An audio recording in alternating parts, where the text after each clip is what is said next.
Devin, one, what do you think of the look? How's the nose feeling, and what are you seeing looking into the camera? But secondarily, running that play, was that executed perfectly, and just the faith in DeAndre to call that for him? Honestly, forgot the first question. Just your nose, how it's feeling. Yeah, I mean, it feels better now. It was a loss. I think it hurt a little bit more, but it's good. I'll go get some scans, get a mask ready. In the play, man, that's just execution at its finest. Took everybody, Jay passing it, DeAndre setting his man up, Coach Monty, believing in him and believing in us to run that. So, it was a big play for us, and anytime you can come out with a win in the playoffs, especially in a close one like that, I think it's big for your momentum. Next up is going to be David Brandt with the Associated Press, and then Kellen Olson.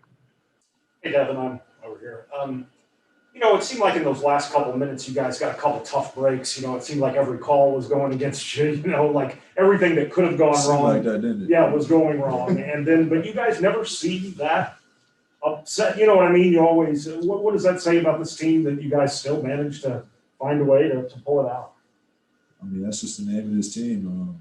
You can't change a call after it happens. You get one challenge. We use that early. You kind of just have to deal with it. If you put your energy in the wrong place of, trying to justify what happened two or three plays prior, you're letting your team down. So, it's next play mentality. Next up is Kellen Olson with Arizona Sports, followed by Gina Mizell. Hey, Bo, good to see you. Looking good. With with the lob, you were here for Tyson's. You're the only guy left from that team. I remember after the game, you said you thought Jay was crazy when he first did it in practice. You didn't know the rule. You know the rule now. When you set the screen, or are you're in the position to? Did you think DA was good once you said it? Yeah. I mean, that was the only shot, like you said, when Tyson ran it at first. I think that was 4 or 5 years ago now. I learned that rule, and I think it's something that a lot of people don't know.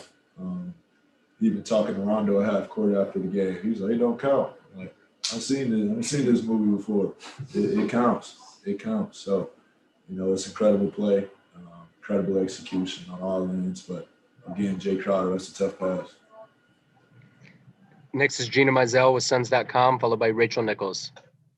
When the officials are reviewing the play, even though you knew it was your harder parts that it did count, it felt like that review, I'm sure it seemed like an hour or longer. Just what is going through your mind while that's all taking place and before it's confirmed that it was good. I knew the game was over, but we just want to stay composed. There's some extra hoorah going on the court. Plays prior to, they run into our crowd, pulling up first team all defense, all that, and the game wasn't over. So we just keep playing through. Just like I said, we're on to the next play, and now we're on to the next game. Next up is Rachel Nichols with ESPN, followed by Dwayne Rankin. Hey guys, Dev, have you ever had a nose injury before? Have you broken your nose ever before? Do you think it's broken now? And when you look in the mirror, how do you feel you look? I've never had a broken nose. I'm still pretty confident. I hadn't seen it till after the game, so I came back here and put up a couple shots in there, put stitches on the top. But my first time seeing myself was after the game. They're telling me in the back, they're putting stitches in there, it wasn't broken. It's a little crooked. It's a little crooked, so we'll see. I mean, you look like a winner. That's all I know. Appreciate that, Rachel. Next up is Dwayne Rankin with the Arizona Republic, followed by Dave McMenamin. Yeah, Dan, this is both for one for you and then one for Pam. Question for you. Monty talks about how setting the screen is the biggest sacrifice you can make for a play. And when you're setting that, I mean, wasn't like it was simple. You was having to keep them back. Maybe take us through that from your end and setting that screen. Yeah, just understand how teams are going to guard. I know they're not going to leave me, so any type of hit that I can get that make them change direction and give DA an ounce of free space for a chance to go get it. But again, he had to set up his man for me to be able to get a hit. And I know I keep saying it, but Jay Crowder's pass, that's a tough pass to make. For real. It is.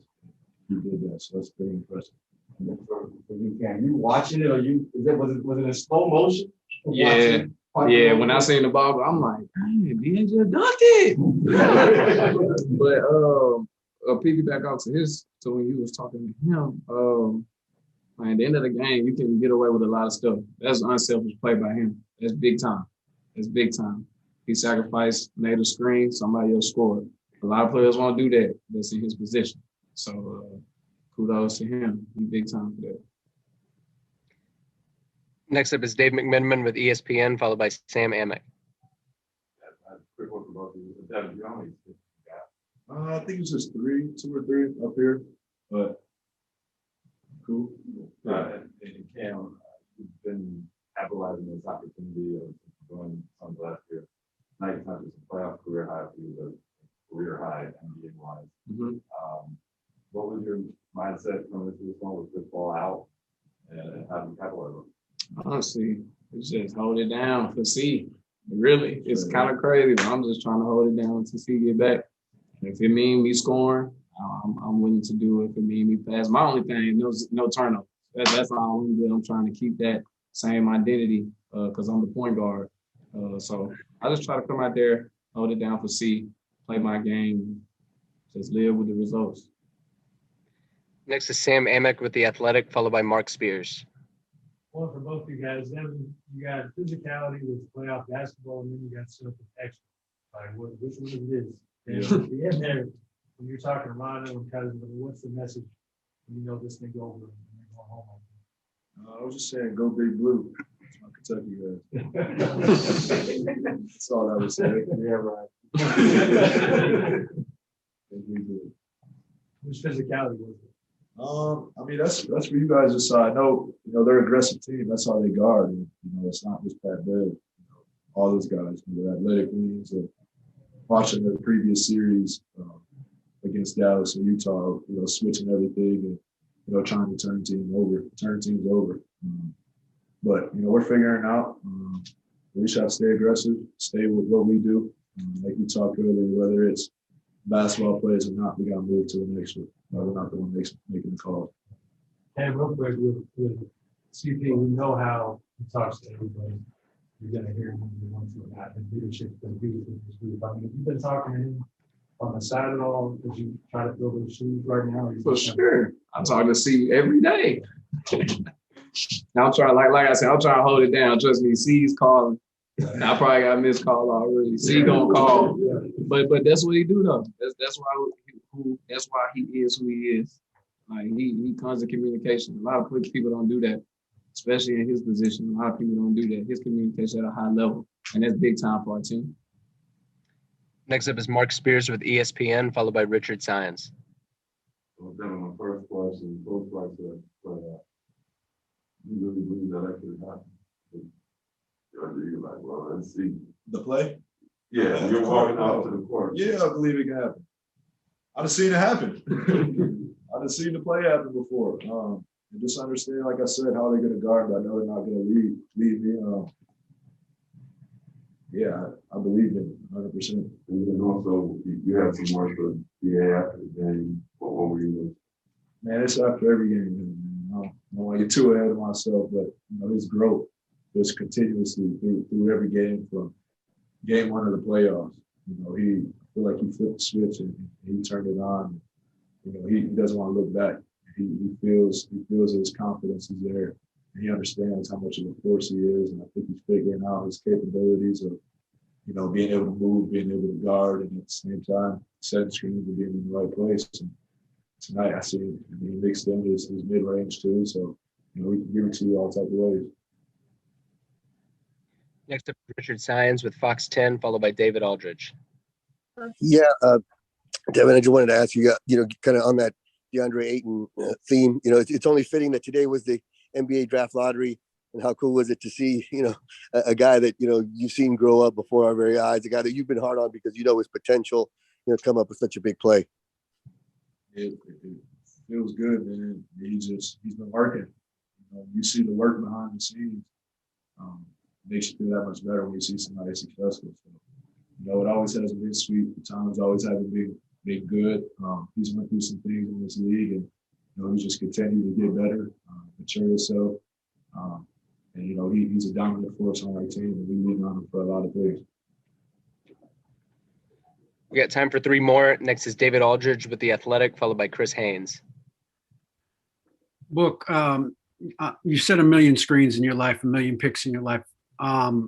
In that particular situation, though, time, score, all of that, what are the mechanics of making sure you get your body into Zubats, that you don't push off so that there's no chance they can call an offensive foul or anything? What are you trying to concentrate on in that situation? Kind of like Cam said, it goes down late game situation. You get away with a little bit more. But I know if I can just make him change the direction, or at least take a step under to give DA a chance to get his feet together, or he was going to chase over. I knew my man wasn't going to leave me. So I was trying to get the angle underneath him, to give him a clear lane to the rim. And do you? I'm sorry if you. I don't think you answered this before. Have you ever screened for somebody on a game-winning basket before? I haven't thought about that. Not to my recent memory.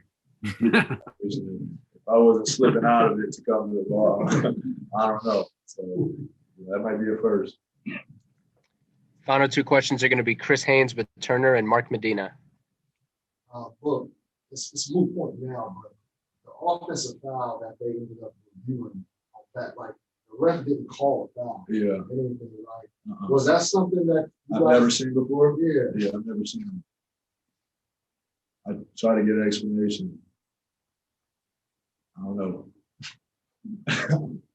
So I guess if he went back and reviewed the call, I guess it happened to show that it wasn't offensive foul. I guess you guys get the ball back on the sideline. Well, I was more disappointed because we had a wide open shot in the corner. And even if we got the ball back, you let them set their defense when they just made a miscommunication that would have resulted in an open shot. So, we all need to work. We all need to get better. Taking ownership in. We miss open shot. If we miss something on our team, we come in, we say, my bad. We don't come back with 100 excuses. We just move on to the next one. So, that's all we're looking for out there is consistency and, a fair chance to play. And that's what we're doing. But to answer your question, I didn't understand that. Final question is Mark Medina with USA Today. Hey, Devin, good to see you. If you don't mind me following up on the Clippers' physicality, how do you see it? To what extent do you just chalk it up to playoff basketball versus it being extra? That's on the refs to decide. I know, we have a team over here that, if teams are trying to play jump defense like that and take me out, that campaign will, he will kill you. He'll go after you. He's not scared of the moment. He's not scared to go make a play. So, there's a lot of denying, picking up full court, and I feel like that opens up opportunities and space for other people to get it going. And that's what we've been making on all season, is that we're a complete team. With depth, even our players that haven't got a chance to get in the playoffs can play. And we get after it every day as a team, and we don't care who gets to shine. All we care about is what we did tonight.